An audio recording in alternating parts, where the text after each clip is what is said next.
Today's lesson we are teaching you about the soundboard. We have a digital soundboard, and that just means there's less physical items on the board and it's more of a computer up here that controls it. So if we come in close, we have the same idea of channels, everything going up and down. But if you watch the other video of the soundboard, there should be a bunch of knobs and twists and turns all around. Instead of those being here, it actually is all within here. So you kind of have to be a computer tech kind of kid to think. I am in control of channel 17, so I select 17. Now anything here is 17, and these are all of those knobs. We have the gain up here, gain for 17. We have the pan left and right, like on the other board. We have our EQ section for high, high, mid, low and low, low and low, mid. And then we have all of the visuals of that. So if I'm in control of 17, still with the fader, controlling the volume, you can even see that there. We can control the gain, and it shows up right there of where we are in the gain. Then we can go to the EQ and can control different parts, high, high, mid, and low. We'll go with the low, so that would be like bass or baritone men talking.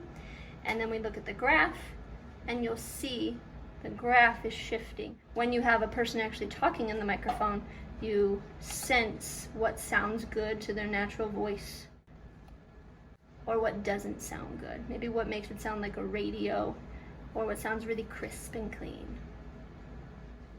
All right, I have pulled out a mic, so we're going to do a sample of how the sound changes when you're EQing a voice. So I'll turn on the microphone. We come back to the board, and we know that we have the high, high, mid, low, and low, mid, and then our graph here that just shows us things. So if you can hear a difference, right now I'm working on high, mid, changing the aspect of it. So now my voice is getting a little different and coming down, and it gets even lower, almost like you can't even hear the sound. So I'm trying to make it sound like my voice. Let's switch to the low. My voice doesn't have any low, it shouldn't. So if I were to amplify the low, which my voice doesn't have any, it's really gonna sound different. So I just added a ton of bass to my voice, which my voice doesn't naturally have any.